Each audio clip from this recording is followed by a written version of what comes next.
बात कर लेते हैं इनकम मेथड की। अब इनकम मेथड से नेशनल इनकम निकालना है, समझ पा रहे हो कनेक्शन, इनकम से इनकम निकालनी है। तो सबसे आसान जो मेथड लगता है मुझे पर्सनली नेशनल इनकम निकालने का, वो इनकम मेथड ही है। ठीक है, उसमें हम नेशनल इनकम कैसे निकालते हैं, हाउस होल्ड्स को जितनी भी इनकम मिलती है, factor income, transfer income help से मिलती है। हमें हेल्प नहीं पता करनी, हमें पता करना है कि असल में देश में लोग कितना कमा रहे हैं। ठीक है, तो कमाई पता करनी है हमें। तो कमाई सिर्फ फैक्टर इनकम से होती है। ट्रांसफ़र इनकम ऐसी होती है कि मतलब तुम्हें किसी ने हेल्प में दे दिया, दान में दे दिया, वो सब नहीं हम कंसिडर कर रहे। तो फैक्टर इनकम जो होती है, फैक्टर इनकम पहले समझना, हम जो लोग होते हैं, हम हाउस होल्ड्स जो होते हैं, वो प्रोड्यूसर्स को प्रोवाइड करते हैं कुछ services, factor services, land, labour, capital, entrepreneurship, ये सब प्रोवाइड करते हैं। बदले में वो हमें कुछ पेमेंट देते हैं, उनके लिए वो पेमेंट होती है, हमारे लिए हमारी इनकम होती है। उन सब इनकम को जब हम ऐड कर लेते हैं तो हमें नेशनल इनकम मिल जाती है। अच्छा, अब जब हम उन सब इनकम्स को ऐड कर लेते हैं ना, तो हमें जो इनकम मिलती है वो नेशनल इनकम नहीं होती डायरेक्टली, वो हमें मिलती है डोमेस्टिक इनकम, यानी कि एनडीपीएफसी। अब एनडीपीएफसी है हमारे पास, एनएनपीएफसी तक पहुंचना तो बहुत आसान है, एनएफआई ऐड कर देंगे, वो बात की बात है। अभी हम पहले देखते हैं कि इस मेथड में करते क्या है। ठीक है, तो इस मेथड को फैक्टर पेमेंट मेथड या डिस्ट्रीब्यूटेड शेयर मेथड भी कहते हैं।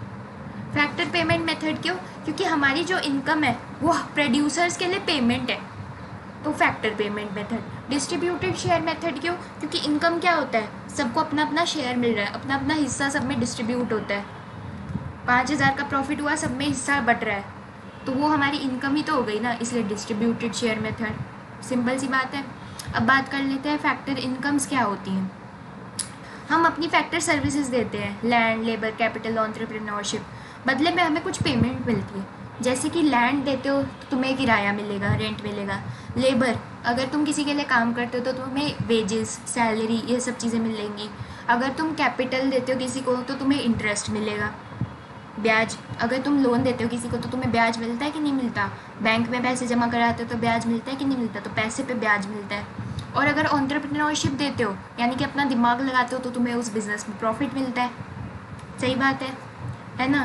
तो जो हम कैलकुलेट करेंगे ना, इसमें सिर्फ फैक्टर इनकम्स ही इंक्लूड करेंगे, ट्रांसफ़र इनकम्स उनको इंक्लूड नहीं करेंगे। ट्रांसफ़र इनकम्स जैसे समझते हो क्या, old age pension. Old age pension क्या होती है, ओल्ड एज पेंशन होती है, सरकार ने देखा ये लोग बूढ़े हैं, अब काम नहीं कर सकते, इनको पेंशन पकड़ा दी। Old age pension transfer income है, उन्होंने कोई काम नहीं किया उसके लिए, बस वो बूढ़े हैं इसलिए सरकार ने उनकी भलाई के लिए दे दी उनको पैसे। अब ओल्ड एज पेंशन और रिटायरमेंट पेंशन दोनों अलग अलग चीज़ें हैं, दिमाग में घुसा लो। ओल्ड एज पेंशन होता है तुम बूढ़े हो गए हो, तुम्हें पेंशन मिल रही है फ्री फंड में। रिटायरमेंट पेंशन होता है तुमने काम किया था रिटायरमेंट से पहले, उसके लिए तुम्हें पैसे मिल रहे हैं। अब क्या होता है, हमारी जो तनख्वाह होती है, जैसे लोगों के जैसे पैकेज बनते हैं, 3 लाख पर एनम का पैकेज बनता है लोगों का सपोज, तो क्या होती है, तनख्वाह बोली जाती है कि 50,000 है। तुम कोई नौकरी करने जाओगे, तुम्हें बोला जाएगा कि पर मंथ की तनख्वाह तुम्हारी 50,000 की है सपोज करो, लेकिन हाथ में जो तुम्हें मिलती है तनख्वाह वो 30,000 ही मिलती है। बाकी 20,000 कहाँ जाती है, बाकी 20,000 पीएफ में, ग्रेट्युइटी में, इन सब चीज़ों के लिए बचा के रखते हैं। तो तुम्हें जो रिटायरमेंट के बाद जो पेंशन मिलती है ना, वो उसी पीएफ से मिलती है, प्रोविडेंट फंड से मिलती है। ठीक है, तो वो रिटायरमेंट के बाद तुम्हें जो पेंशन मिल रही है वो तुम्हारे ही पैसों की है, तुम्हारे ही पैसे वो पहले काट लेते हैं और बाद में बुढ़ापे के लिए तुम्हारे बचा के रखते हैं। ठीक है, तो फैक्टर इनकम्स किस किस टाइप के वो देख लेते हैं।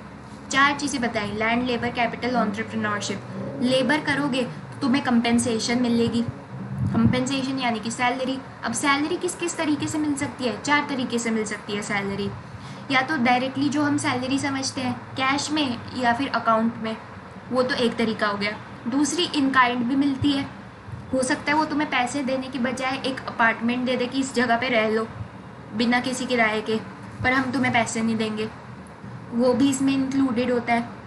फिर क्या बताया मैंने ये बताया ना कि 50,000 की तनख्वाह में से 30,000 ही मिलती है, बाकी 20,000 पीएफ फंड, ग्रेट्युइटी फंड, ये सब अलग अलग फंड बनाते हैं वो लोग, उसमें हमारे पैसे डालते रहते हैं।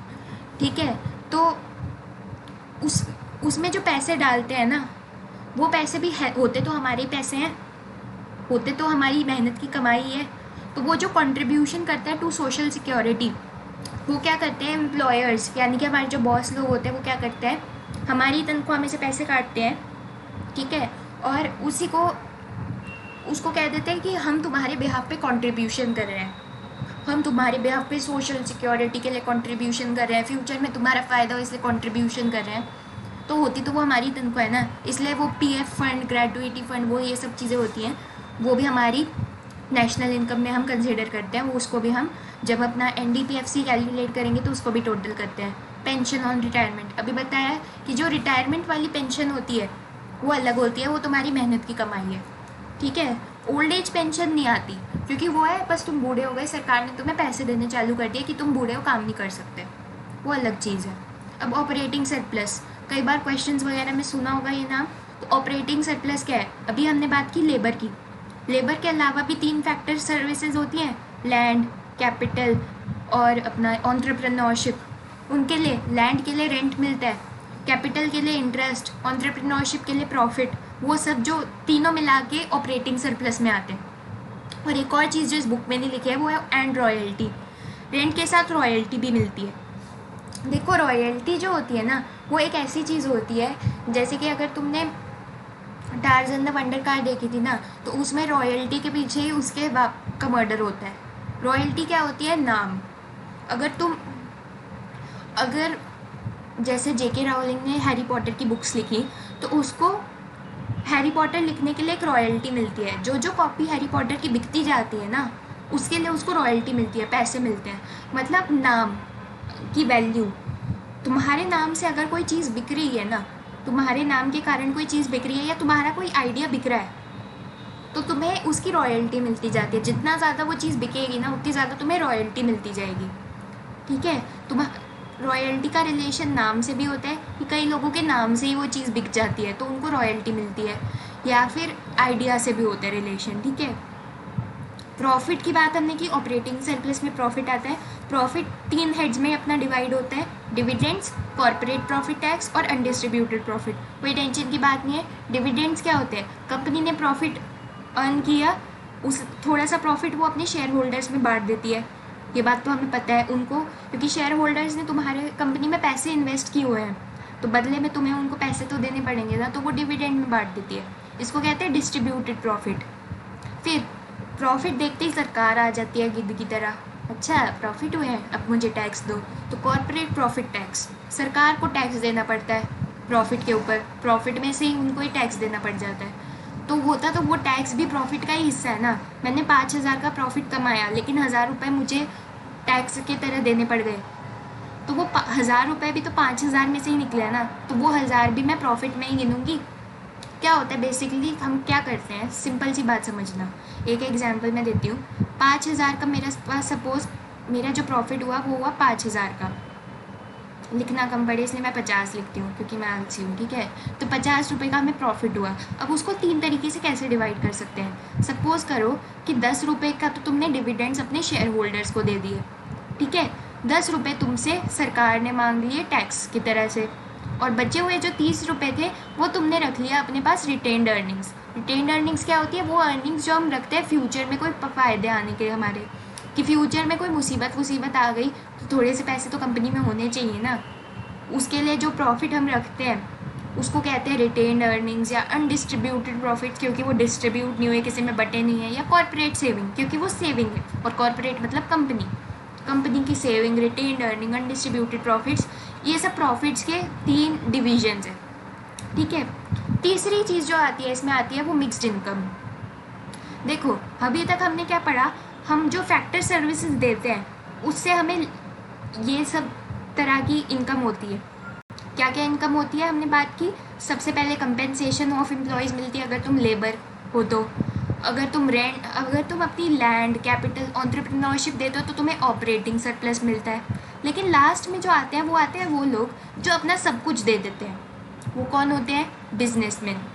बिजनेसमैन जो कि सेल्फ एम्प्लॉयड लोग होते हैं, अपने लिए ही काम करते हैं। वो अपनी लैंड भी खुद ही देते हैं, लेबर भी, वो मेहनत भी खुद ही करते हैं, पैसे भी वो अपने घर से ही लगाते हैं। एंटरप्रेन्योरशिप यानी कि अपना जो दिमाग है, आइडियाज़ है, वो भी वो खुद ही लगाते हैं। बात समझ पा रहे हो? तो मिक्स्ड इनकम में आता है वो, ठीक है। हाँ, तो वो चीज़ जो होती है वो मिक्स्ड इनकम में आती है।